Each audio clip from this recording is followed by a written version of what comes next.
karena itu kita ya di tempat kami, saya juga menawarkan Muhammadiyah untuk membuat grand plan Indonesia 2045, dan printing money-nya adalah sekarang dipimpin oleh Buya gitu ya.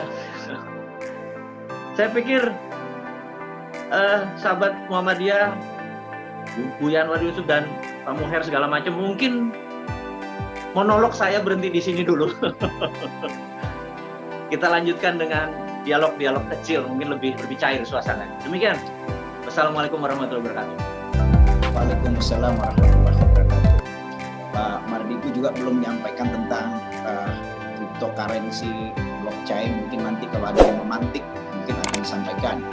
Nah, ini ada yang minta nih Pak Yusuf Wibisono.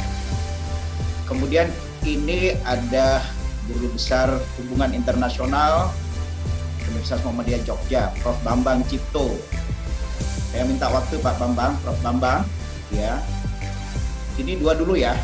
Mungkin nanti yang lain. Silakan Pak Yusuf. Pak Yusuf silakan. Kita share hari ini. Oke. Silakan Pak Yusuf. Yang dari Pak Yusuf. Ini tunjuk tangan. Oke. Pak Yusuf atau Prof. Bambang? Prof. Bambang. Prof. Bambang, Bambang Cipto.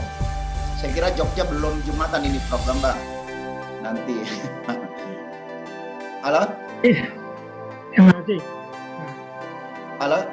Nah, ini udah ada muncul. Oke, ini Prof. Bambang. Oke, silakan. Baik, jadi saya kira ini menarik ya. Jadi pandangan-pandangan dari Pak Mardigu tentang ekonomi dan geopolitik, apalagi kita semua tahu bahwa the future is Asia, ya, jadi masa depan kita adalah sampai tahun 50 ini adalah Asia. Sehingga memang kita memerlukan pemikiran-pemikiran cerdas untuk bisa menggerakkan penduduk sebanyak 150 juta itu dengan smart view, ya, technological based view. Ini yang saya kira penting ya.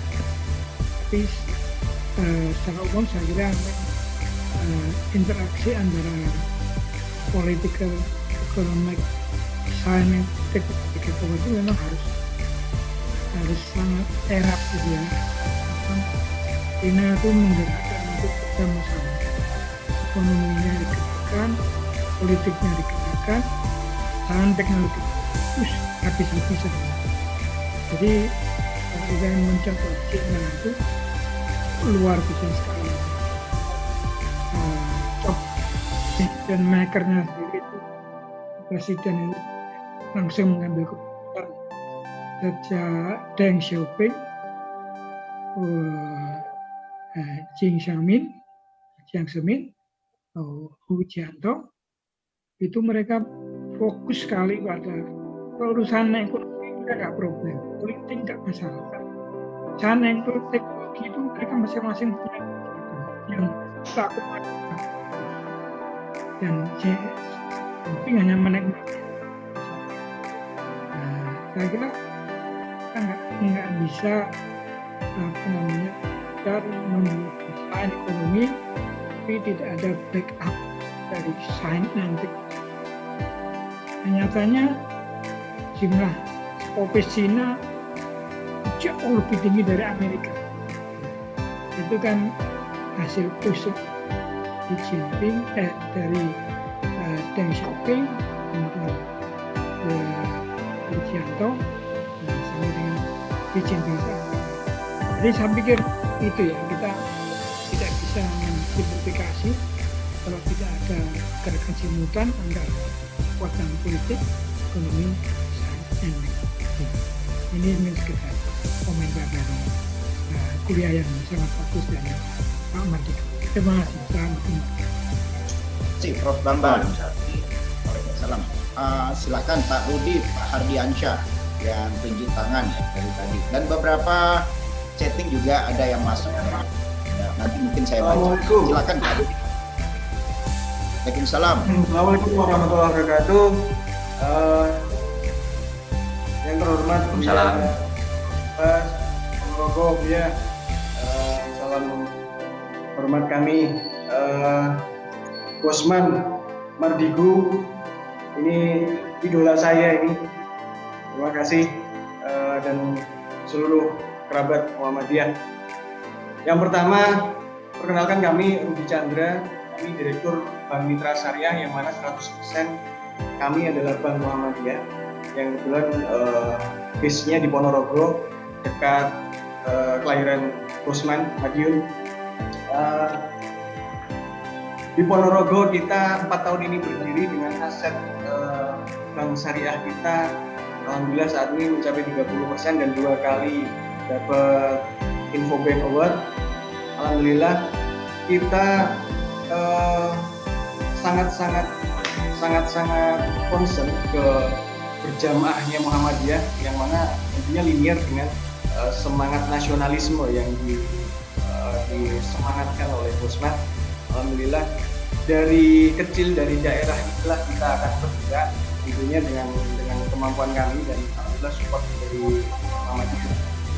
Dan Bosman sekalian selamat ulang tahun Dinara nih yang pertama kemarin, dan kita luar biasa terinspirasi dari Santara yang mungkin sudah kita laksanakan di Muhammadiyah. Kita berjamaah bermodal ini adalah murni dari warga dan tentunya pengurus atau pimpinan daerah, wilayah maupun PP yang supportnya luar biasa. Mungkin kita pengen lebih tidak lanjut kepada mungkin PP nanti lebih intens bagaimana konsep Santara kita terapkan di Muhammadiyah, yang mana kekuatan kita berjamaah ini luar biasa. Kita butuh skema atau platform yang mungkin hampir sama dengan Santara, tapi mungkin PP punya komunikasi lebih intens dengan Bosman Mardigu, karena saya rasa ini sangat-sangat linear dengan semangat kita. Mungkin itu saja usulan kami dari Ponorogo, Kota Reog. Semoga sukses kita berjamaah menjadi Indonesia yang ekonominya berdaulat. Salam hormat, assalamualaikum warahmatullahi wabarakatuh. Waalaikumsalam. Oke, Pak Hardiansyah langsung. Pak Hardiansyah nanti Pak Efran. Oke. Pak Hardiansyah. Terima kasih. Ya.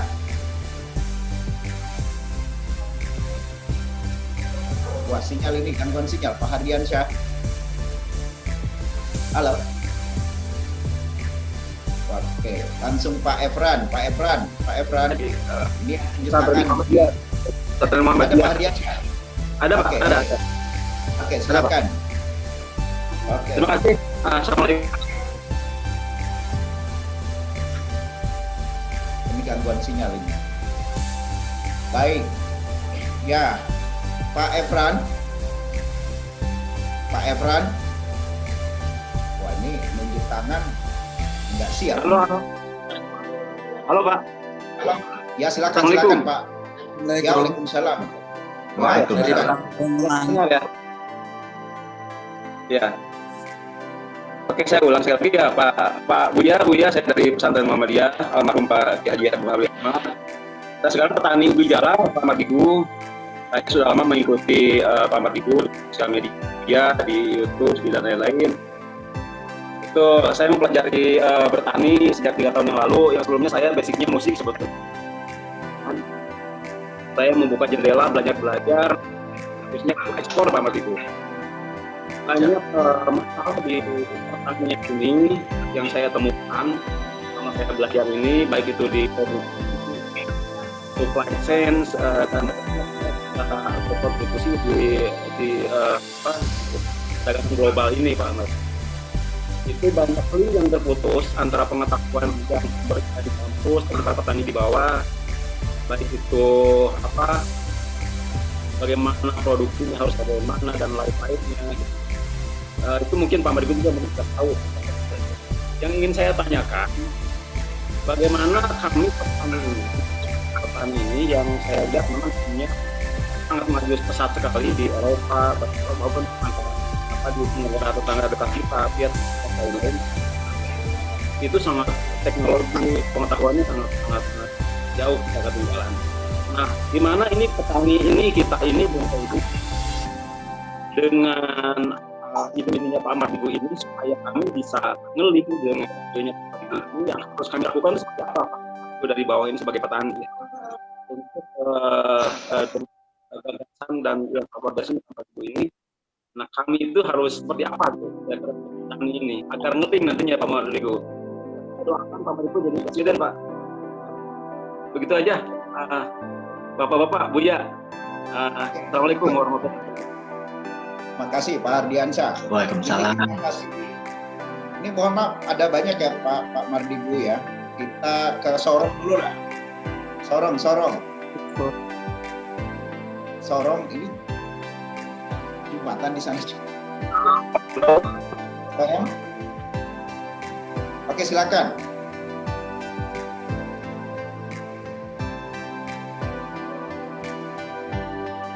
Usul Pak Muhammad, kalau suaranya jelek, bertanyanya lewat tulisan aja, nanti Bapak bacakan. Saya baca, ada beberapa. Oke. Pak Mardigu. Oke, saya baca ya Pak Mardigu, mohon pencerahan dalam perspektif global di mana Indonesia banyak dililit utang. Apa yang seharusnya dilakukan pemerintah Indonesia dalam mengatasi keterpurukan ekonomi dan finansial saat ini?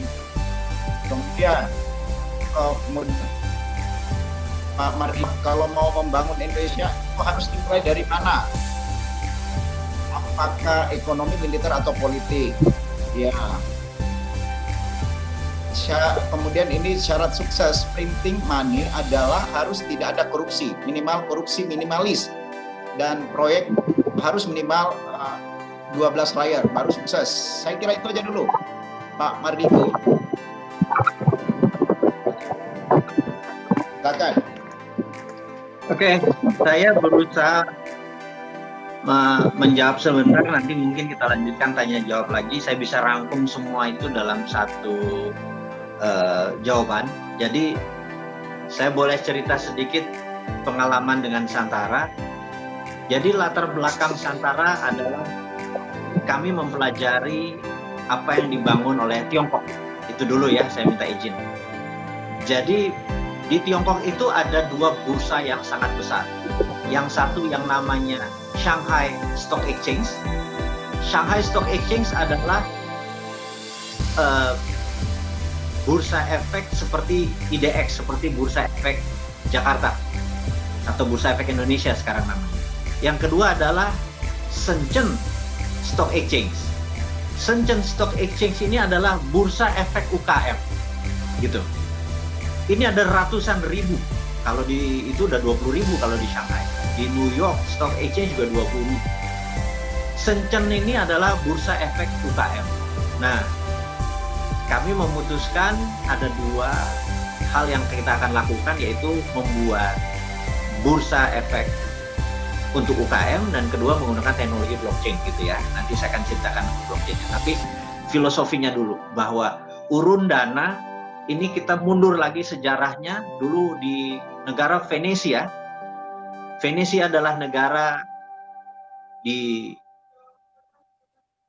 Eropa yang sangat maju di abad ke-12, 13, 14 karena memiliki koleganza.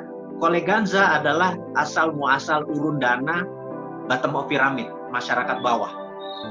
Kemudian di sewaktu Belanda, VOC adalah perusahaan urun dana pertama, tapi untuk high corporate, untuk elit gitu ya.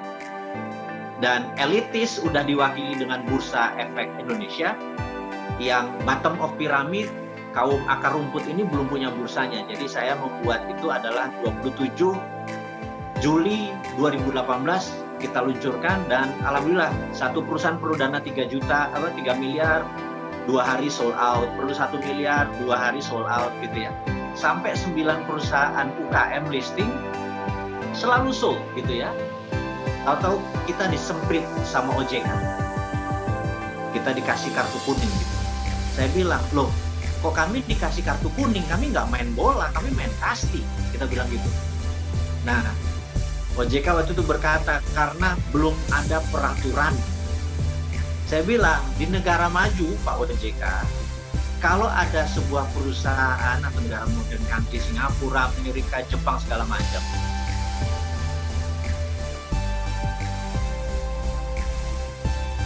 Betul suaranya.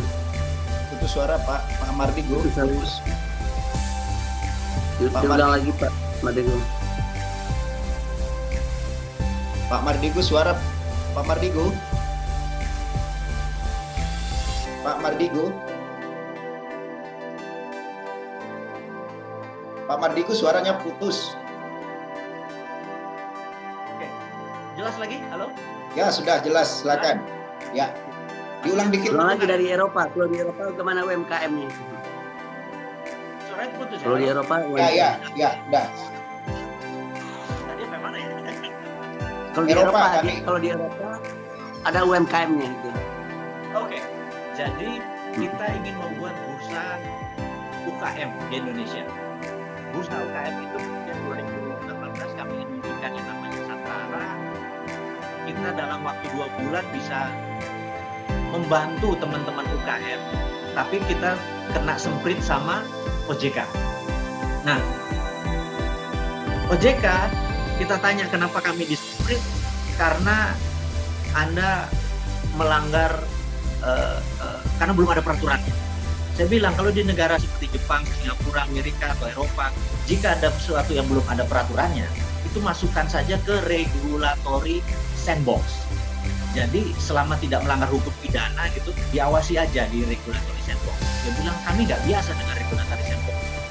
Jadi tolong jangan jalan dulu karena belum ada peraturannya. Jadi membuat peraturannya berapa lama? Wah ini harus DPR, harus ini semua itu saya bilang. Oke, ini yang membuat saya pikir bernegara susah sekali. Saya bilang, gimana kalau kita pakai prinsip Islam saja? Di agama saya Islam itu semuanya halal kecuali yang Allah haramkan. Jangan dibalik, semuanya haram kecuali yang dihalalkan oleh OJK. Anda lebih hebat dari agama saya gitu. Itu asal muasal saya bertanya, harusnya jalan aja gitu ya. Nah, singkat cerita kita berdiskusi, tapi nggak keluar izinnya, nggak jadi peraturannya, tapi terus digarap, kami berdiskusi panjang sama OJK. Terus saya ketemu sama senior saya, di mana senior saya menyarankan gugat saja negara. Dan sejarahnya adalah dia pernah menggugat negara, dia ingin membuat TV lokal, nggak boleh, TV harus nasional. Kemudian grup ini menggugat negara, judulnya adalah perbuatan melanggar hukum yang dilakukan oleh negara, dan dia menang, akhirnya lahirlah JTV.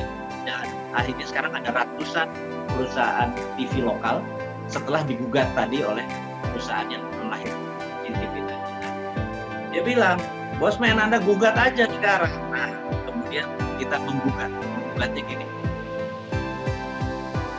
Kami menggugat negara adalah perbuatan yang melanggar hukum dilakukan oleh negara karena melanggar hak konstitusi saya untuk bebas riba. Jadi saya ulangi, saya menggugat negara. Saya menggugat negara dengan pasal perbuatan melanggar hukum yang dilakukan oleh negara karena melanggar hak konstitusi saya untuk bebas riba. Karena di dalam urun dana itu bagi hasil. Jadi insya Allah bebas riba. Gitu ya, ini secara singkatnya barangkali. Alhamdulillah, nggak lama setelah itu OJK dan kami menjadi sahabat akrab, izinnya keluar sehingga Santara adalah perusahaan urun dana pertama yang memiliki izin lengkap dari OJK, dan sekarang udah berjalan tahun ketiga. Saat ini ada 350.000 investor receh yang rata-rata menaruh uang antara 1 sampai 10 juta rupiah. Jadi saat ini alhamdulillah di tangan kami ada 2,8 triliun dana dari masyarakat yang harus disalurkan ke UKM-UKM, dan UKM yang harus bisa, ada syaratnya dari OJK, harus perusahaan yang sudah berdiri berbentuk PT, jadi kami belum bisa membantu karena peraturan OJK, nanti kita akan ubah aturannya, berbentuk PT dan perusahaan ini sudah jalan, jadi tidak boleh yang greenfield, yang belum ada traction, yang belum ada omset gitu ya. Oke, jadi tapi kita tahu dari puluhan juta UKM, memang UKM usaha mikro, kecil dan menengah, yang menengahnya kita bisa bantu, dan menengahnya pun ini udah jutaan gitu ya, jutaan perusahaan kelas menengah. Jadi mungkin besarnya listingnya di Bursa Efek Indonesia, menengahnya listingnya di Santara, nanti kita pikirkan bagaimana untuk yang kecil dan mikronya gitu ya, satu-satu. Karena saat ini negara belum juga turun bagaimana pendanaan. Contoh Bu ya. Kalau kita pendanaan saat ini kan sangat konvensional, yaitu ke bank. Sementara bank itu punya kata-kata mantra, ada jaminan apa tidak. Jadi Indonesia sejak 98, 2000 tepatnya, IMF masuk, Indonesia dikunci perbankannya. Ini teman-teman perbankan sangat setuju.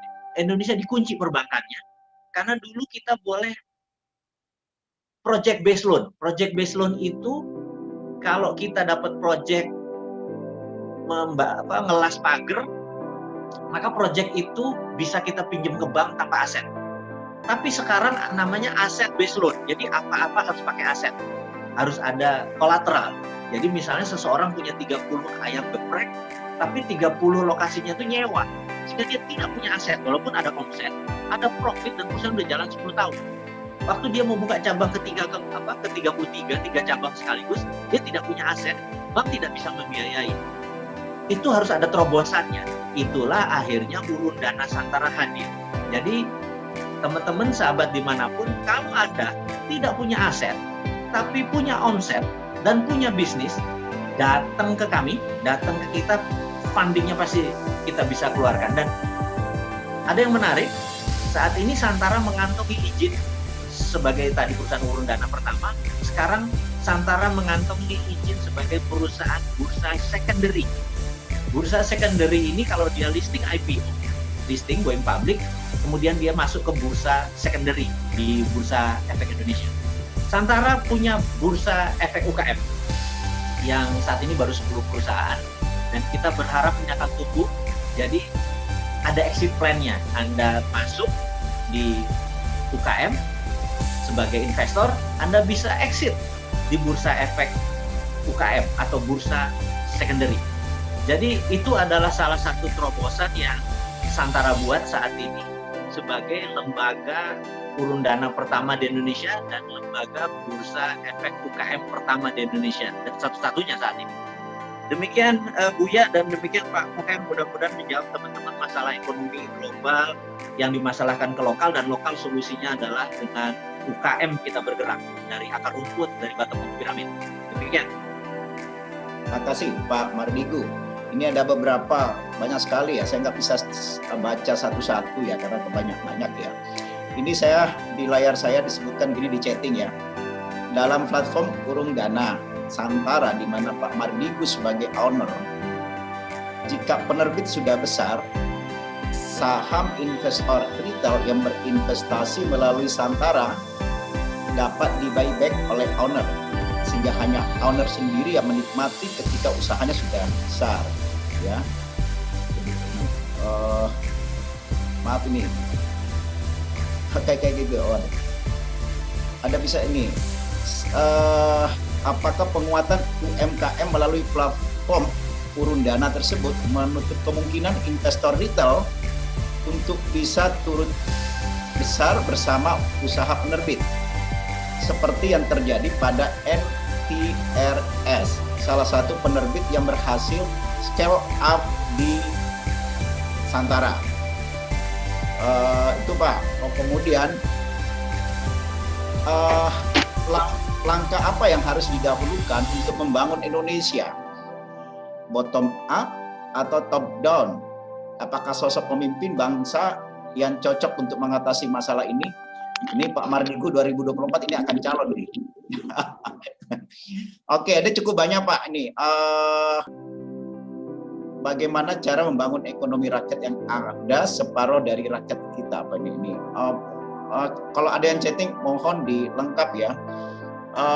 Oke. Ada juga gini nyebutkan printing money berbasis wakaf sebagai Islamic Social Finance. Bagaimana? Oke. Saya kira itu ya.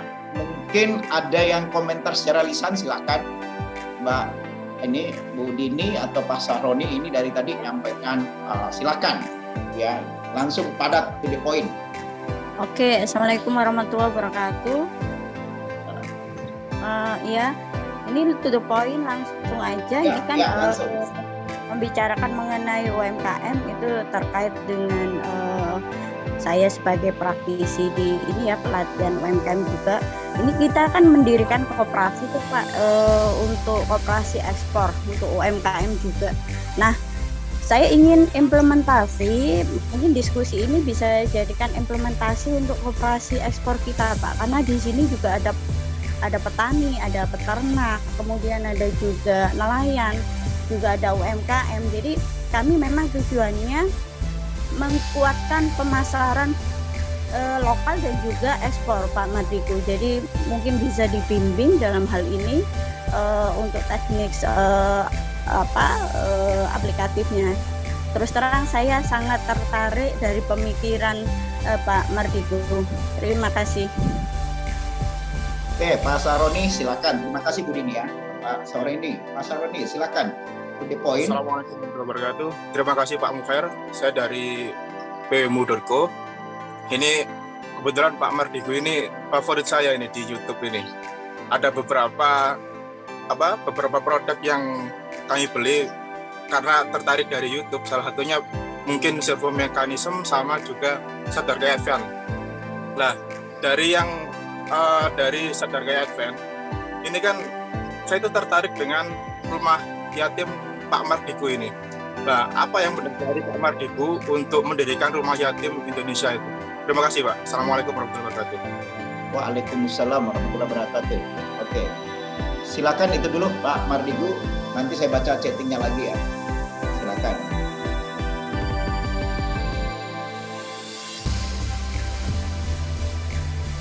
Silakan Pak Mardigu. Baik, terima kasih. Jadi saya jawab dulu yang terakhir tentang rumah yatim Indonesia. Boleh ya? Ya. Jadi alhamdulillah tahun ini Rumah Yatim Indonesia berusia sudah 25 tahun per hari ini, dan saat ini kami baru bisa memelihara 9.000 anak di 60 panti kami. Ya, masih junior dibandingkan kemudian. Nawaitunya sebenarnya sederhana. Sewaktu saya berhaji dengan nenek saya dari dua pihak, satu dari ayahnya ibu saya, yang satu adalah ibunya ayah saya, yang satu ibunya ibu saya gitu ya. Dua orang ini saya hajikan tahun 96. Jadi saya mungkin lebih banyak prosesi mengurusi dua nenek saya tadi. Jadi saya cuman yang fardu-fardunya aja gitu ya. Nah, suatu hari pada saat mau melempar jumroh gitu ya, itu padat sekali karena waktu melempar jumroh itu kan belum ada, Mina tuh terowongannya belum 2 gitu ya, masih 1 dan padat sekali. Dan saya pikir nenek-nenek yang udah 70 tahun lebih ini gimana saya membawanya gitu. Dan saya baca surat, lagi nunggu tuh saya baca surat Al-Kahfi, ada kata-kata rumah yatim itu ada harta di sana gitu. Cerita tentang Nabi Musa dan Nabi Khidir, yang Nabi Khidir bilang udah kamu nggak bisa saya lanjutkan ikut saya buka rahasianya. Dan ada satu kalimat yang saya stabilo gitu ya, di rumah yatim itu ada harta gitu. Terus saya niat, ya sudah, salah satu toko saya mau jadikan rumah yatim, saya bilang kayak gitu. Begitu niat begitu, entah bagaimana saya bilang ke nenek saya, Mbah yuk kita jumroh gitu. Alhamdulillah kita bisa sampai pinggir tempat jumroh, kita bismillah Allahu Akbar, kita lakukan, pulang kayak sepi aja. Terus orang-orang bilang, nggak apa-apa Mbak, macet gitu. Nggak kok, kita bilang kita bisa gitu. Orang-orang pada kesana ternyata tetap rame gitu ya. Nah itu saya kayak dibayar tunai gitu ya, doa kita. Nah pulangnya salah satu toko saya jadikan rumah yatim itu di Bening. Kemudian ya total udah 25 tahun, total di mana-mana ada rumah yatim, zakatnya dan lain sebagainya. Alhamdulillah ini aja sebagian dari kontribusi saya di bidang sosial mungkin ya, dan itu masih banyak saya harus belajar dari Muhammadiyah bagaimana membuat menjadi skala nasional gitu ya. Nggak gampang miara 9.000 anak karena satu bulan overheadnya hampir 4-5 miliar makan. Karena itu kita di Rumah Yatim Indonesia ini dananya bukan seperti di Basnas atau di Rumah Zakat dan lain sebagainya, hartanya menumpuk karena kami habis dapat pun berapapun ya kami habiskan, jadi rekening selalu nol di akhir bulan gitu ya. Ya itu sedikit perjalanan sosial kali ya dari seorang Sontoloyo ini. Kedepannya saya mungkin bisa berjoin tangan dengan Muhammadiyah dari sisi sosialnya. Kalau dari sisi ekonomi, saya atau kami di Santara dan di Narang spesialisnya bukan di market. Jadi memang dunia digital itu ada market seperti Tokopedia, Bukalapak, base-nya adalah market. Kemudian ada di manajemen seperti McKinsey, JP Morgan, dan itu adalah kami adalah di funding atau pembiayaan. Kami tidak lending. Jadi lending itu adalah pinjam. Kami tidak meminjamkan. Jadi tidak ada bunga, tidak meminjamkan. Kami adalah funding, pembiayaan. Kami masuk menjadi teman-teman masuk sebagai owner atau ada share composition ya. Karena itu listing di Santara harus berbentuk PT karena saham yang diambil dan bagi hasil. Jadi sekali lagi kita spesialisnya adalah pendanaan, tapi pendanaannya bukan lending, bukan pinjaman, tapi funding gitu ya. Jadi pembiayaan bukan peminjaman, jadi tanpa bunga. Jadi kita punya instrumen bebas riba atau bebas bunga adalah dengan bagi hasil, yaitu urun dana. Dan saat ini alhamdulillah funding insya Allah tersedia karena saat ini kita punya client base sampai 350.000.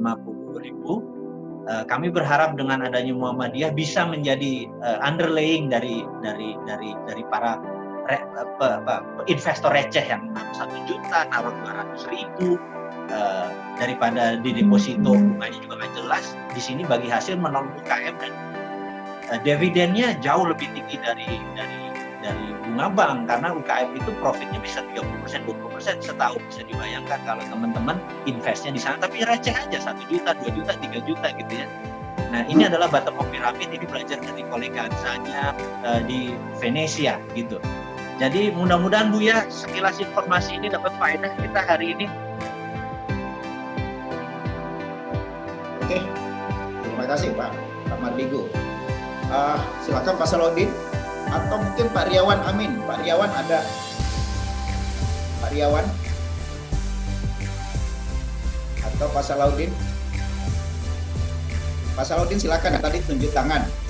Oke, ini ada beberapa yang perlu saya baca juga ini ya.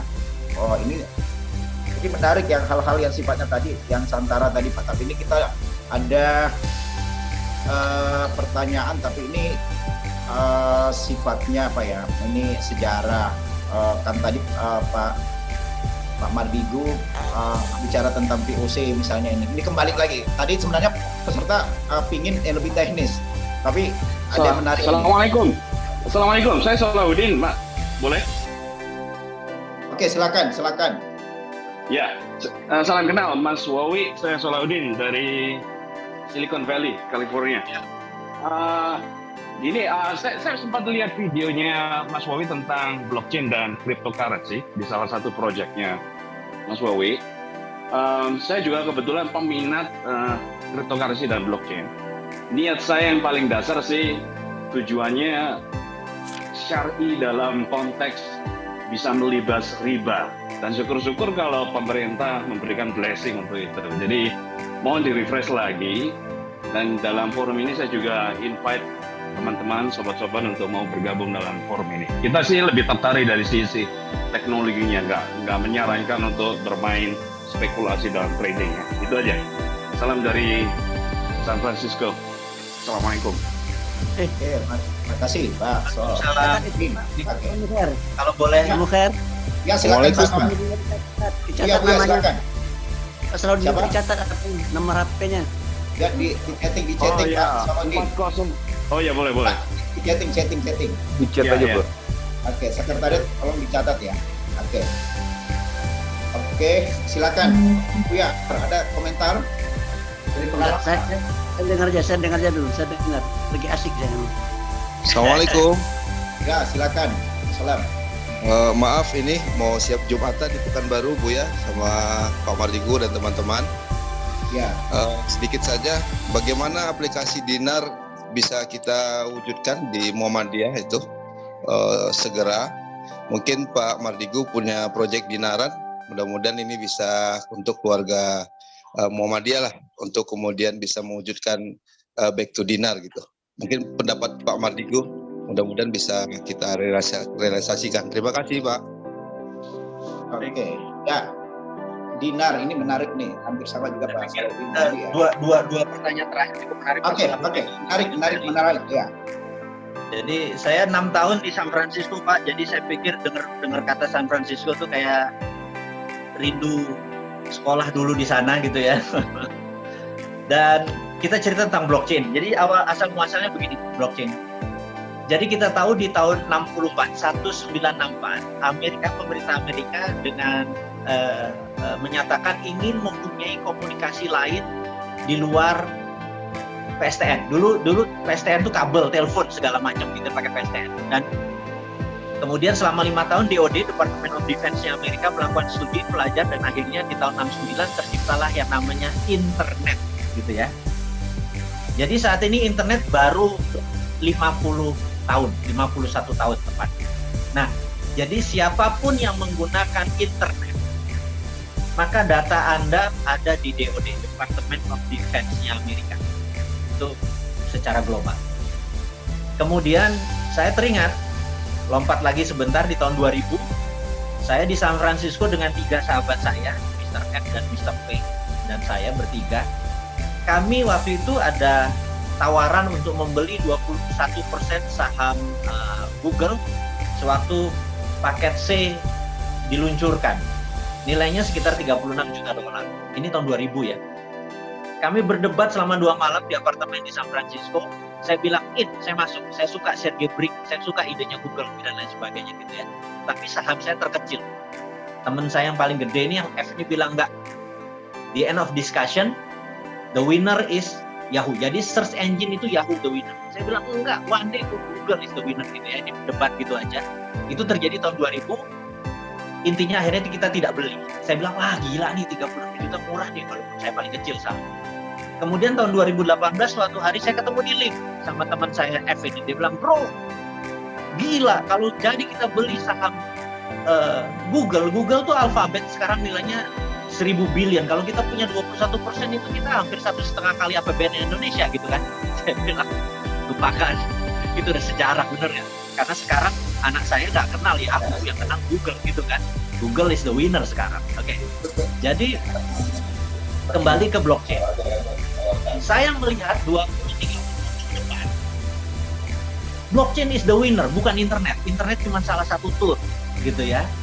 Blockchain itu Trusted Open Ledger. Karena itu 2017 saya mengirim 30 anak untuk belajar tentang blockchain ke Jepang, ke Amerika, ke Eropa dan lain sebagainya, sehingga tahun 2018 waktu kita meluncurkan Santara, base kita mother chain-nya menggunakan Zeronium, kita tidak pakai Ethereum, kita menggunakan blockchain sendiri dan numbersnya cukup besar. Waktu kita ambil mereka bilang, bro mau buat negara ya dengan mother chain segitu gede gitu ya, lebih gede dari Ethereum.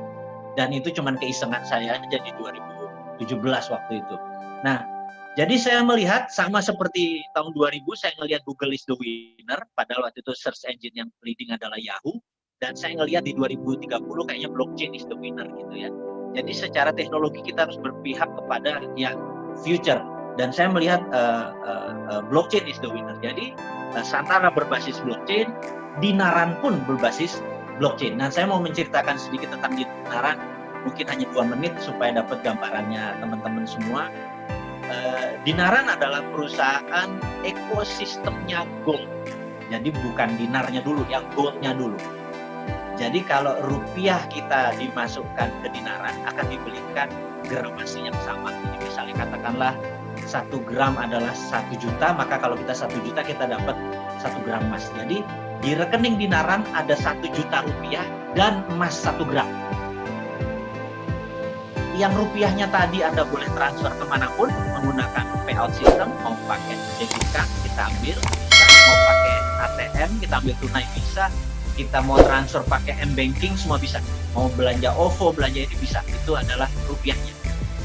Emasnya Anda bisa transaksikan, misalnya Anda mau beli tas yang harga 500.000 atau senilai setengah gram emasnya bisa dipindahkan. Atau misalnya suatu hari kalau sudah internasional, Anda pergi ke Paris, Anda lihat Louis Vuitton harganya 3.000 euro, ada gramasinya 40 gram emas, ada rekening dinaran, ada, pindahin aja 45 gram emasnya tadi ke rekening dia, tas Louis Vuittonnya dapat pulang. Jadi rupiah adalah nilai transaksi atau alat bayar, tapi gramasi emas adalah alat tukar. Dinaran saat ini punya 235.000 member yang sudah menjadikan emas sebagai alat tukar, bukan alat bayar. Jadi yang terkecil bisa 0,01 gram. Jadi Anda rupiah masuk ke emasnya bisa menjadi alat tukar, bukan alat bayar, alat tukar. Dan kalau sahabat Muhammadiyah berkenan untuk menjadikan emas sebagai alat tukar, maka Muhammadiyah menjadi game changing karena emas harganya stabil, tidak ada inflasi, dan sistem dinaran berbasis blockchain ini salah satu mungkin yang terunik di dunia. Itu aja mungkin dari saya, sebentar lagi kita akan Jumatan. Ngapunten, harus kita akhiri pertemuannya. Mohon saran Buya dan apa langkah selanjutnya dari pertemuan kita ini. Ya, kita tentu insya Allah akan malah ada yang mengusulkan buat grup gitu ya, Telegram, grup yang diusulkan nanti mungkin nomor HP-nya nanti akan mungkin perlu catat ya. Assalamualaikum warahmatullahi wabarakatuh. Apakah boleh 1 menit saja saya bicara dari Jogja, pelaku UMKM? Ini karena sudah silakan cepat Bu. Silakan. Saya Fardaryanti dari Jogja. Saya mendapatkan amanah sejak 4 tahun terakhir ini usaha syirkah teman-teman, sebagian besar orang-orang Muhammadiyah, teman-teman Muhammadiyah. Teman-teman yang usaha kami adalah healthy low carb food. Mungkin pernah dengar keto friendly. Kami istilahnya itu produk kami produk masa depan lah, yang sekarang justru point for zero di sini. Nah, salah satu produk kami adalah seperti ini. Dan saya ingin menyampaikan bahwa keprihatinan kami adalah usaha jamaah ini adalah pernah kita diskusikan dengan teman-teman Muhammadiyah bahwa mohon maaf kalau menyinggung Muhammadiyah, bahwa Muhammadiyah memang hebat sekali untuk rumah sakit dan pendidikan, tapi untuk ekonomi nih gitu loh. Dan saya bersyukur bahwa sudah mulai akan ada supermarket Muhammadiyah. Hanya bolehkah saya mengusulkan apakah bisa lebih diperhatikan kita UMKM yang punya visi kami apa? Ingin menjadi industri makanan sehat yang low carb, keto friendly, rendah karbohidrat, terbaik Indonesia dan global. Ini mimpi besar gitu loh. Nah, visi ini butuh tangan-tangan. Seperti misalnya kita butuh agregator atau butuh Muhammadiyah sebagai media untuk bagaimana produk kami bisa sampai ke luar negeri, bisa sampai ke muslim-muslim juga, kemudian kami disupport menjadi inkubator dan sebagainya. Terima kasih, itu yang ingin saya sampaikan. Mohon kiranya kami bisa dapat perhatian UMKM seperti ini, yang serius untuk menjadi industri punya milik muslim. Terima kasih. Assalamualaikum warahmatullahi wabarakatuh. Sebelum kita tutup ini ada komentar dari Mbak Faridani dicatat Pak Mukher. Ya. Mbak Faridani dicatat apanya?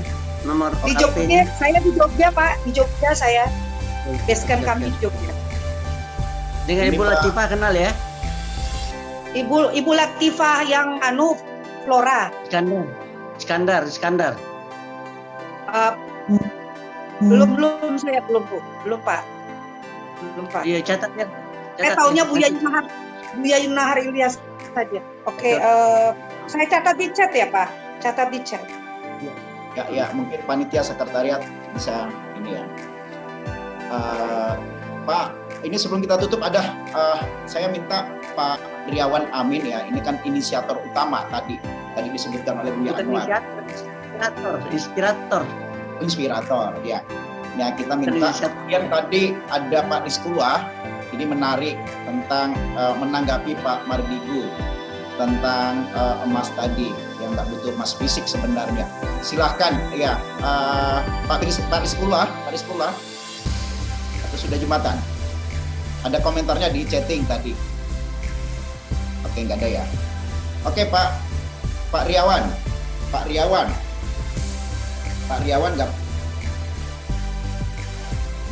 Riawan. Oke, itu Pak Diskulah silakan Pak Diskulah. Ini masih ada waktu. Baik, terima kasih. Assalamualaikum warahmatullahi wabarakatuh. Waalaikumsalam. Senang sekali berjumpa dengan Bos Sontoloyo. Saya terus terang sudah setahun terakhir jadi member di Dinaran, aplikasi Dinaran. Saya mencoba mempelajari seperti apa sistemnya, dan dari praktek yang saya lakukan selama ini, ternyata di Dinaran tidak ada emas fisiknya. Jadi kalau saya mau ngambil uang emasnya itu nggak bisa, jadi harus dirupiahkan juga gitu. Jadi saya yang ingin saya tanyakan, kalau karena ini ada transaksi emasnya, bagaimana sistem ini menyimpan stok fisik emasnya itu?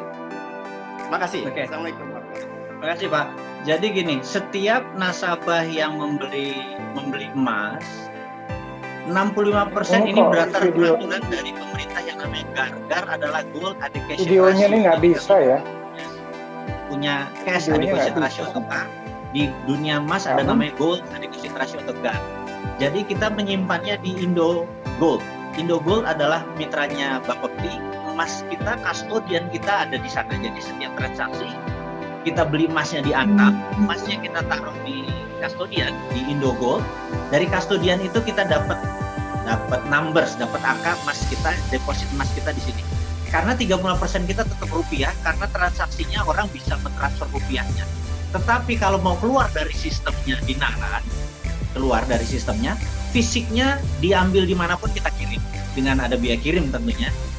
Di Sorong pun kita bisa kirim dengan biaya paling 19.000 ongkos kirimnya. Jadi kalau keluar dari sistem, emasnya ditarik keluar, ya sistem di Dinarannya shutdown, berarti tidak bisa transaksi rupiahnya, tidak bisa transaksi goldnya. Jadi berdasarkan peraturan Bapepti, emas kita kastodiannya ada di Indo Gold, gitu ya, member Bapepti, kita member dari ICDX, bursanya, kemudian sistem payment sistemnya kita menggunakan e-payment.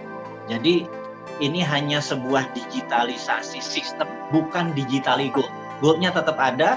Kalau mau transaksi jual beli emas, monggo, beli emas keluar emas. Tapi sistem digitalnya tidak bisa jalan, gitu. Kira-kira singkat sederhananya begitu. Kita hanya modernasikan. Oke, Pak Rizkulat, terima kasih ya. Nah ini, terima kasih Pak Rizkulat komentarnya. Pak Riawan ini yang terakhir nih. Pak Riawan. Ya, saya bisa kelihatan nggak? Nggak apa-apa. Yang penting suara Pak. Yang penting suara. Ini terakhir nih. Ya, Pak Anwar, Pak Muher, Pak Rizkuloh, Bapak-bapak yang terhormat, saya kagum sekali ini sama wawasan Pak Mardigu. Cuman kalau wawasan mungkin ya saya agak mendekati lah. Yang luar biasa ini Pak Mardigu punya wawasan dan melaksanakan wawasan tersebut gitu. Jadi ide-idenya jalan. Tapi pandangan saya yang paling penting bagi Muhammadiyah adalah ide utama MMT tadi adalah berdikari. Jadi produk lokal, buyer and seller lokal, dan uang lokal. Muhammadiyah sudah punya produk, sudah punya komunitas buyer and sellers. Yang Muhammadiyah belum punya adalah untuk memfollow up atau merealisasikan uang Muhammadiyah atau cash Muhammadiyah. Nah, ini saya pikir sebuah ide besar yang saya yakin sudah ada di kepala Pak Anwar sejak bertahun-tahun yang lalu. dan mestinya pertemuan ini di follow up dengan meeting offline yang lebih serius. Terima kasih Pak Anwar Abbas, Bu Anwar Abbas, Pak Mardigu, Pak Mukhair, itu saja. Terima kasih. Assalamualaikum. Ada komentar Pak Mardigu sebelum kita tutup? Wah, yang terakhir saya pikir luar biasa. Itulah kesimpulan apa yang saya harapkan, apa yang saya ingin ngomongkan sebenarnya dari Muhammadiyah adalah benar sudah punya market, sudah punya produk, yang belum adalah kedaulatan Muhammadiyah sebagai punya dinar Muhammadiyah atau Muhammadiyah atau dinar Muhammadiyah. Apapun itu sudah masanya Muhammadiyah berbasis seperti itu. Saya pikir idenya udah dapat. Monggo Muhammadiyah luar biasa. Betul Pak Mardigu, kita lagi proses mendevelop uangmu, ya. Tadi istilahnya cashmu. Nah ini mungkin kita akan minta Pak Mardigu, kita kolaborasi ya. Ya kita kongko-kongko di rumah Pak Riawan nanti, itu teknisnya. Pak Riawan siap gambut juga. Nah itu mungkin yang lebih teknis untuk kita bicarakan langkah selanjutnya. Memang tadi memang ada narasi yang dibangun oleh Pak Mardigu dan kita semua. Ya, dan beliau memang kita minta ke Pak Mardigu bicara tentang ekonomi global, ya keuangan global, kemudian ujung-ujungnya sebenarnya apa yang harus kita lakukan. Salah satu yang harus kita lakukan ya di konteks Muhammadiyah adalah uang Muhammadiyah. Cashmu, kita punya pasar, punya jaringan, ya kita kekuatan kita, aset kita, warga kita, murid kita, mahasiswa kita, karyawan kita itu hampir 200.000, melebihi 200.000 orang. Murid kita itu hampir 1 juta. Murid dari PAUD sampai sampai SMA. Mahasiswa kita ada 560.000. Saya kira itu market yang luar biasa. Ya ini mungkin ya solusinya nanti akan kita bicarakan lebih teknis. Mungkin bukan ini terakhir Pak Mardigu ya. Ini kan memancing untuk kita bicara lebih teknis lagi nantinya. Saya kira Buya ada waktu sedikit atau sekali lagi tutup Bu ya. Karena Pak Mukher adalah spesialis ekonomi dan Pak Mukher ngerti ekonomi, Pak Mukher adalah kolumnis, ya Pak Mukher adalah gelandang tengah ya. Tidak lanjut di komunikasi kita dengan Pak Mardigu harus dilanjutkan. Itu ya kesimpulan saya. Cuma saya nggak tahu apa Pak Mardigu mau nggak komunikasi dilanjutkan. Itu aja pertanyaannya. Mimpi saya jadi keluarga Muhammadiyah, Pak. Ini ya, saya tentang bukan main ya. Ya ini kalau seandainya kita berserius-serius dan berjamaah ya rasa-rasanya cita-cita kita akan bisa kita wujudkan. Itu aja kesimpulan saya. Jadi waktasi dari jamiah oleh kapal berpegang teguh kamu pada Allah Alhamdulillah ya. Jadi kalau menurut saya ide-ide yang berserakan tadi itu ya kita kumpulkan ya kita susun sehingga menjadi sebuah energi untuk melakukan perubahan. Itu aja. Dan menurut saya Pak Mardigu adalah salah satu kontributor ya untuk memajukan ekonomi umat dan ekonomi bangsa. Demikian. Terima kasih. Ya. Saya kira cukup Pak Mardigu ini karena sudah 11.30. Nanti kalaupun ada diskusi teknis mungkin kami yang atur sebagai gelandang tengah. Buya Anwar menunjuk saya sebagai gelandang tengah. Artinya ngoper-ngoper bola. Ya Pak Riawan, Pak Rizkula nanti saya akan kontak lagi, kita bicara teknis. Tapi diskusi secara naratif tetap ada yang sifatnya umum seperti ini. Ya yang sifatnya seperti ini Pak. Tapi mungkin tema-tema lebih fokus ya. Karena kita juga butuh wawasan Pak Mardigu, nanti kita akan lanjutkan nanti. Oke, saya kira terima kasih Pak Mardigu, Pak Anwar Abbas, Pak Rizkula, Pak Riawan, kemudian juga ada Prof Bambang Cipto ya, dan bapak-bapak, ibu-ibu ya yang sempat join, dan mohon maaf bagian timur, tengah, dan timur ini sudah Jumatan. Tadi ada yang ngomong gini, ini kan acaranya orang Jakarta atau orang Barat, kok ditempatkan jam 10? Kalau jam 10, jam 11 di sana, jam 12 di sana, jadi nggak bisa. Ini orang Barat aja yang ini. Nanti mungkin kami akan susun. Kami sepakati waktu ini dengan Pak Mardigu, Pak Buya Anwar. Jadi saya nggak menentukan sendiri. ya. Akan coba carikan waktu yang tepat, yang tidak mepet seperti ini, tidak bisa kita korbankan juga kawan-kawan di tengah dan timur. Saya kira kita tutup dengan ucapan hamdalah, alhamdulillahirabbil alamin. Fastabiqul khairat. Wassalamualaikum warahmatullahi wabarakatuh. Waalaikumsalam. Assalamualaikum Bro Wi. Terima kasih banyak Bro Wi. Mas Sony, ini Pak Mardigo, Pak Sony sama-sama nih satu tim di Muhammadiyah. 785. Oke. Hubungan. Ya Bro Wi, thank you banget. Nanti kita coba sambung lagi atau kita ketemuan di Citos kali ya. Insya Allah. Lanjut. Nanti saya kontak lagi Bro Wi. Oke, terima kasih. Assalamualaikum. Jumatan dulu. Makasih banyak Pak Mardigo. Alhamdulillah beres.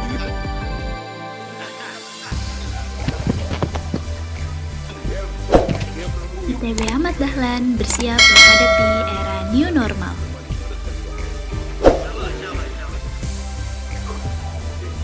Standarisasi protokol kesehatan telah diterapkan di lingkungan kampus. Antisipasi dan upaya dilakukan untuk menanggulangi COVID-19. Mulai dari sterilisasi ruangan secara rutin, penggunaan masker, face shield, dan hand sanitizer bagi seluruh karyawan, tenaga pendidik, dan mahasiswa ITB Ahmad Dahlan.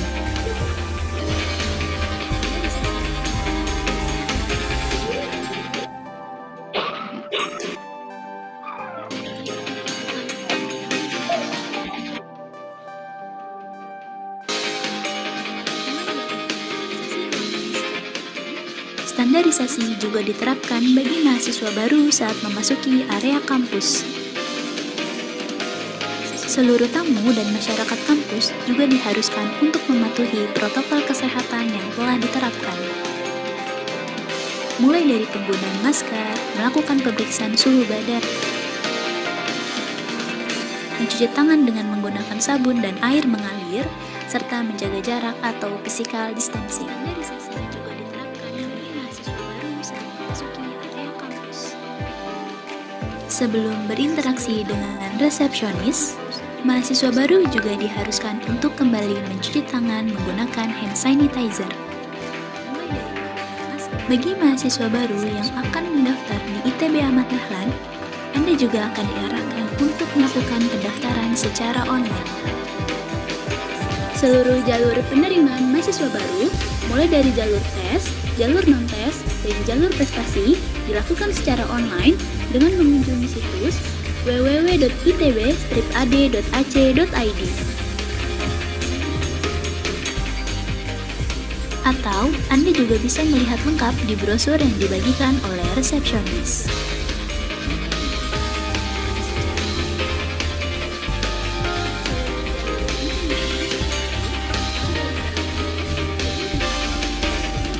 Sementara itu, bagi mahasiswa tingkat akhir, pelayanan prosedur kelulusan juga dilakukan secara online.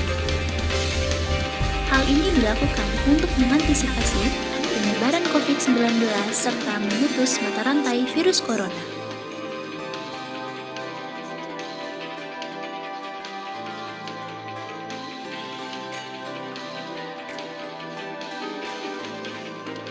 ITB Ahmad Dahlan bersiap menghadapi era new normal.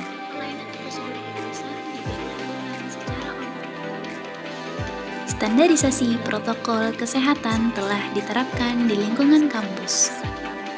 Antisipasi dan upaya dilakukan untuk menanggulangi COVID-19. Mulai dari sterilisasi ruangan secara rutin, penggunaan masker, face shield, dan hand sanitizer bagi seluruh karyawan, tenaga pendidik, dan mahasiswa ITB Ahmad Dahlan.